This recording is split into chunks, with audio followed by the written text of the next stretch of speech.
Gen V Season 2, Episodes 1 to 3, Recap for Chance, Justice Never Forgets, H is for Human. Setting and context. Season 2 starts with a reset in tone and purpose. The world is still reeling from the end of Season 1. Marie Moreau, Emma Meyer, Jordan Lee and others had been imprisoned at Elmira and Godolphin. Andre Anderson's fate was unclear but heavily felt. With some time passed, the characters returned to a more centralized location, Godolphin University, under new leadership. A new dean, Dean Cypher, takes charge and imposes stricter, more militant control over SUPES. Meanwhile, underlying conspiracies are beginning to emerge, especially around Project Odessa, the origins of the university, and what it means to be a SUPE versus a human. Also, this season includes a tribute and major plot change given the real-life death of actor Chance Perdomo Andre.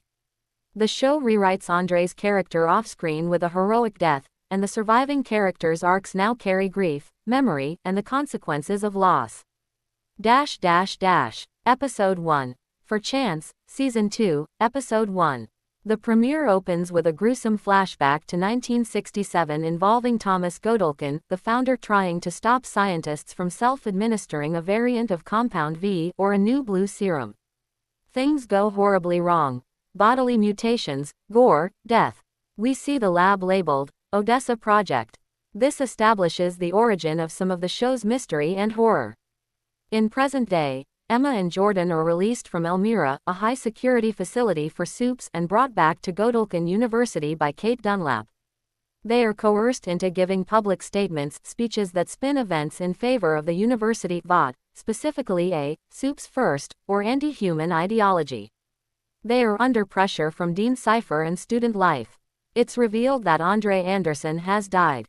He sacrificed himself during an escape attempt from Elmira, using his magnetic powers overexertedly inherited condition to try to open a steel door barrier.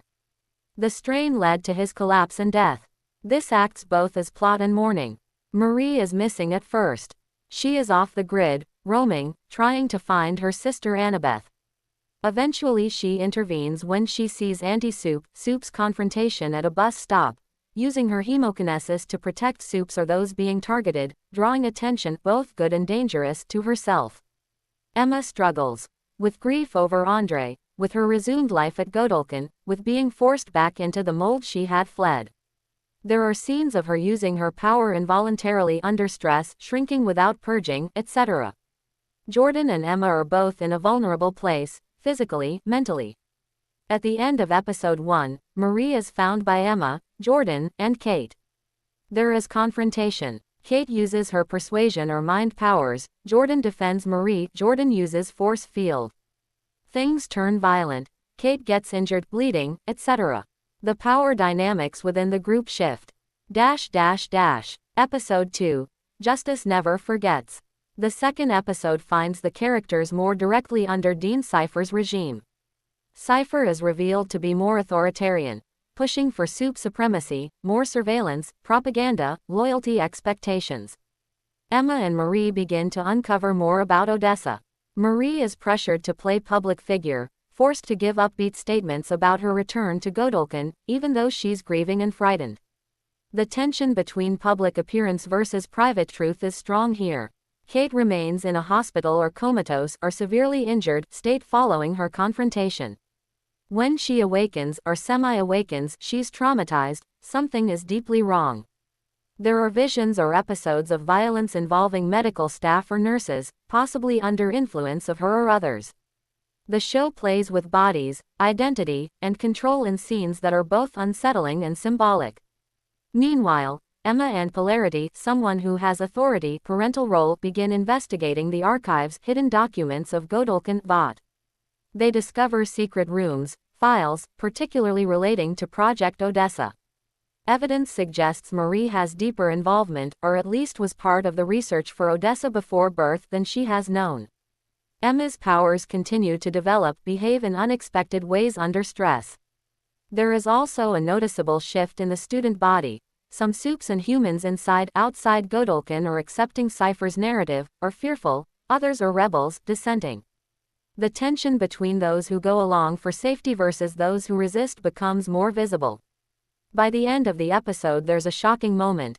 Kate, having awoken, discovers medical staff have been killed around her. Possibly symbolic of how the corrupt systems are in play, and showing that violence permeates even safe spaces.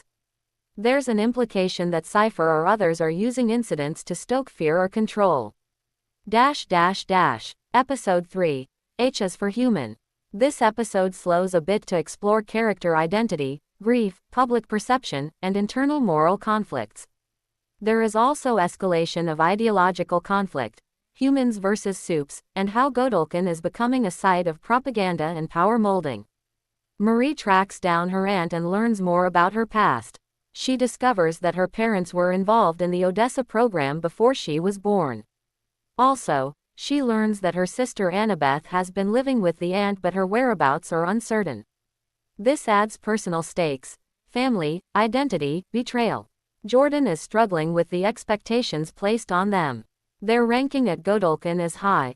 They are supposed to represent token soups, and they are being forced to use sanitized or marketable language or identities that feel false. The tension builds between self-authenticity versus public performance. Jordan confesses loving Marie. This is a turning point in their relationship. It deepens the emotional bond, but also adds complexity given the public pressures, secrets, and dangers. Another reveal. Jordan admits they were the one who attacked Kate, or at least implicated in it. This confession undermines some of the group's trust, reshapes how characters see each other, surfaces guilt. It shifts questions of culpability, memory, power. The episode also explores Sam's mental state. Sam without Kate's stabilizing power is more unstable. He is dealing with grief, frustration, and possibly guilt. He's less sure of what to believe about what happened. The themes of what it means to be human versus superhuman are stronger here. Physical powers are less the point. Morality, identity, who gets to decide, truth, are more central. Public perception, media narrative, power, authority are under scrutiny. The episode sets up stakes for members of the group. Loyalty, secrecy, self-identity, and where resistance or compliance will take them. Overarching themes and implications. Loss and grief. The show handles Andre's off-screen death as foundational. The characters grieve, feel guilt, have unresolved questions. This shapes their behavior. Truth versus propaganda. Dean Cypher, the university, Vaught all push a narrative. Students are forced to lie, make statements, act in ways they don't believe. The disparity between public persona and private doubt is a recurring tension. Identity and authenticity. Jordan's struggles, Emma's power changes, Marie's past, Kate's body, each is wrestling with who they are versus who others want them to be. Power and control, both through superpowers and through institutional force. Dean Cypher's rule, surveillance, loyalty, coercion, especially over vulnerable characters. Past and mystery. The Odessa Project, Marie's birth origins, Godolkin's history, what was done, what's hidden, all loom as forces that will drive conflict forward.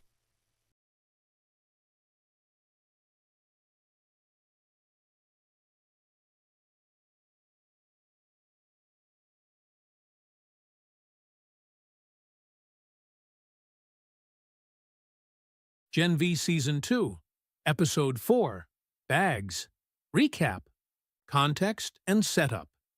At the end of Episode 3, Jordan Lee had publicly confessed that they were the one who attacked Kate. That declaration throws the campus of Godolkin University into chaos. The media and Vaught launch an immediate campaign to discredit Jordan and spin the narrative. Meanwhile, Cypher, the new dean, steps in, threatening to expel both Jordan and Marie unless they settle their dispute in a televised arena fight. He orders them to compete for the number one ranking. Jordan and Marie resist the idea of a fight, but under the pressure of being sent back to Elmira, they reluctantly accept. Their friends Kate and Emma join them in a plan to expose Cypher's secrets and subvert the fight. Major beats and turning points. 1. Media and narrative warfare. The episode opens with the media machine in full swing. Firecracker and Vaught twist the narrative, pushing the line that Jordan is a liar and that Kate was the victim, fabricating an entire lie about what happened to her. Kate cooperatively posts a video claiming she was attacked by starlighters and accusing Jordan of dishonesty. This amplifies the pressure on Jordan socially and institutionally. Vaught's influence and media control underscores one of the season's themes. Truth is what those in power decide it is. Even confessions and histories can be overwritten. 2. Cypher's ultimatum and the fight challenge. Cypher calls Marie and Jordan to his office and informs them the only way to correct the damage is through a direct televised fight. This gender-bender versus blood-bender battle will be broadcast to the world. Cypher pressures them. If they refuse, they'll be sent back to Elmira, a threat both dread. To prepare, Cypher begins private training with Marie, giving her tasks to refine her blood manipulation powers. One weird test: move a blood bag from table to table without breaking it. Then try moving a goat's blood, which, of course, goes catastrophically wrong. These exercises push Marie's limits. 3. Kate and Emma's scheme. Marie and Jordan visit Kate to enlist her help. Kate, whose powers are currently unstable, reveals a hidden room in Cypher's house with a humming door and a secret chamber. The group attempts to break in to gather incriminating evidence. Meanwhile, Emma partners with Harper and Allie. Emma learns more about Allie's strange power, manipulating hair, and devises a plan. Allie, disguised, helps Emma shrink and sneak into the ventilation system of Cypher's office to plant a tiny camera. The hope is to secretly record Cypher admitting that he is human, and then use that to blackmail him mid-fight. 4. The fight and Cypher's power reveal. The fight begins. What starts as a staged, symbolic spectacle quickly becomes terrifying when Cypher uses his power. By simply looking at Jordan, he takes control of Jordan's body like a puppet. Jordan, under Cypher's control, attacks Marie as the audience watches. With Jordan manipulated, Marie is forced into a showdown not just against Jordan, but against Cypher's invisible influence. It tests the limits of her power, her trust in Jordan, and her moral boundaries. She eventually defeats Jordan in the fight, though the victory is complicated. 5. Key revelation: Cypher's true nature. Kate's infiltration pays off. She and Jordan sneak into Cypher's hidden room and discover an old, burned man in a hyperbaric chamber hooked up to machines. This is presumably Cypher's father, or a prior iteration tied to the Odessa project, or the origin of his powers. Intriguingly, Marie's tests show that Cypher's blood lacks compound V. That means he doesn't read as a typical soup, and calls into question how his powers manifest through a different mechanism. This suggests Cypher may not be a soup, in the traditional sense, but something else entirely. Character moments and dynamics. Marie and Jordan. Their bond is tested. Jordan's public confession and the subsequent fight put enormous emotional strain on them. Marie's love, loyalty, and protective instinct are foregrounded. Jordan, in turn, grapples with identity, control, and betrayal. Autostraddle notes Marie reassuring Jordan that she's on their side, no matter what. Kate. She walks a tightrope. Though once part of the deception, she decides to help Marie and Jordan. Her knowledge of Cypher's house and her broken powers make her a critical, unstable ally. Her confession that her powers don't reliably work adds tension. Emma. Often underestimated, Emma grows into a strategist and rebel. She organizes allies, Allie Harper, works with shrinking/sabotage tactics, and helps execute the plan. Her development this episode underscores that while not always in the spotlight, she is vital to the group's resistance. Themes and implications: power, control, and identity. Cypher's ability to hijack Jordan's body underscores the danger of unseen power. Control is not always brute force. It can be psychological, subversive. Truth versus.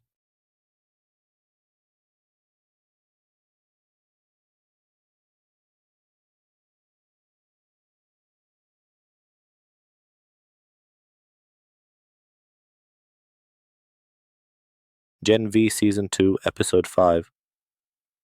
Welcome to the Monster Club. Tentative title. Known confirmed elements. The fandom wiki lists Episode 5 in Season 2 as Welcome to the Monster Club.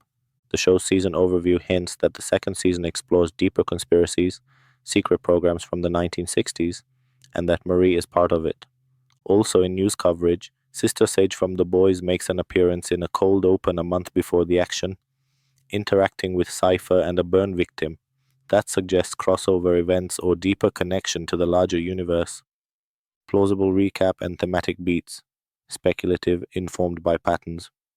Based on how episodes 1 through 4 build toward conflict, media warfare, Jordan and Marie's fight, Cypher's secret chamber, etc. Episode 5 likely does the following. 1. Aftermath of the fight. Tension in the fallout of the televised fight between Jordan and Marie. Audience reactions, votes, spin, and how Cypher and the administration respond. The group, Marie, Jordan, Emma, Kate, regroup and reassess their strategy to take on Cypher. 2. Deeper investigation. The students dig further into Cypher's hidden chambers, or the mysterious hyperbaric chamber discovered earlier. They may try to decode clues from what Kate discovered, old burn victim, humming doors. Given the Monster Club title, perhaps there's a metaphorical or literal club secret society of supers with hidden powers, or a gathering of powerful supes behind the scenes. 3. Sister Sage / crossover intrusion. The presence of Sister Sage suggests her motives become more central.